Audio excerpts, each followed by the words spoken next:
Thank you, Madam Speaker. Cape Town is a city with one sky and two realities. In one of these realities, you'd find a Cape Townian who enjoys access to basic services, who doesn't think of crime as a daily occurrence, who doesn't fear for their life at every intersection. The Cape Townian who is able to get by through life without worrying about bills or their rent. The Cape Townian I've referred to is the ultra-wealthy Cape Townian. The billionaires, the property developers, the tourists, and those who donate to the Democratic Alliance. Another Cape Townian reality is this, the one we all know. The Cape Town where we have to worry about what happens at the intersection. The Cape Town where we have to fear for our child's life every time they leave the house. The Cape Town where our property rates, water and electricity bills rise faster than our salaries. The Cape Town where we have to sit for hours to get to and from work. The Cape Town where rent is choking us out. The Cape Town where the government has clearly forgotten about its residents.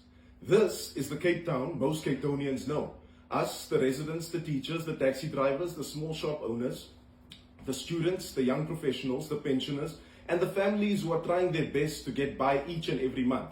Madam Speaker, the city's actions have clearly proven that currently Cape Town exists for some of us and not for all of us. Madam Speaker, the City of Cape Town's own reports show that 25% of Cape Townians remain unemployed, that 1 in every 4 Cape Townians sit without work, that the murder rate sits well above the national average, and that Cape Townians are murdered at rates that are unknown to the rest of the country. And as per the city's own survey, 2 in 3 residents feel unsafe in the city. And finally, the city admits that the housing crisis will worsen in the future, that rent will continue to grow uncontrollably, and that housing units remain in the pipeline without being in the sightline. These stats show us that the city governs in an eternal state of double-mindedness. On the one side, it practices austerity, actively disinvests in the lives of ordinary Cape Townians, and has made Cape Town comparably unsafer. On the other side, it is run by the DA, a party that believes in freedom, fairness, opportunity, and diversity. I put it to the people of Cape Town that there is no freedom in a city where gangs govern streets and housing tenders. There is no fairness in a city where our elders are being pushed out of Bo-Kaap, Salt River, Woodstock, and Sea Point by the city's rates. There is no opportunity in a city where 1 out of every 4 Cape Townians sits without work or the means to start a business. And there is no diversity in a city where its mayor has only 1 black African person in his mayoral committee, despite the city being 45% black African. This isn't about diversity of thought. This is about diversity of thought and not quotas, Madam Speaker. And I put it to you that this ultimately makes it possible to collapse the state of double-mindedness into a singular expression that is befitting its simplicity. English logic dictates that if it walks like a duck, talks like a duck, and quacks like a duck, that it is a duck. Therefore, in contemporary South African political logic, if it walks like the National Party, talks like the National Party, and governs like the National Party, then it is probably the Democratic Alliance. Madam Speaker, it then begs the question, apart from our numerous complaints, what does the Cape Town we deserve actually look like?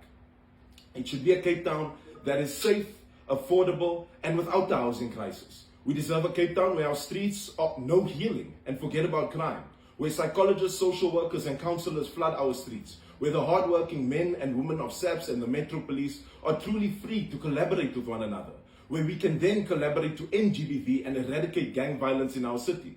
We deserve a Cape Town that stands on the neck of gangsterism and crushes it by destroying the financial pipelines of gangsterism.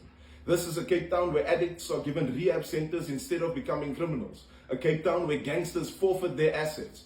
Furthermore, we deserve a Cape Town with a fair rate system that acknowledges the rising cost of living. A water, electricity, and rate system where someone earning below 27,000 Rand will never pay more than 2,000 Rand a month for water, electricity, and rates. And at the same time, a family earning below 15,000 Rand will never pay more than 750 Rand a month for what I have just mentioned, including the current relief measures. It is a Cape Town where the My City bus is available everywhere and for everyone, all for the price of 200 Rand a week. And we deserve a city where creches are co-funded so that our young women, mothers, and young adults can find jobs instead of watching children. We deserve a city that invests in our young people to start businesses in tech, creative and retail industries, and where our rent is predictable and affordable, and where we award good landlords who increase rent in line with inflation. We deserve a city where informal settlements are upgraded rapidly and where houses are built next to economic opportunities. a city where affordable housing prices are not market related but income related, where Airbnbs pay their fair share in taxes and where we can tax the Airbnbs to build houses. Madam Speaker, this is the tip of the iceberg, and I anticipate that the mayor will now tell us about how Cape Town is fine as is, how it is good for the tourists that he governs for, and how our hope of a better Cape Town is a pipe dream. I put it to us, the dreamers, that history is shaped by those of us willing to look past our now and into a glorious future.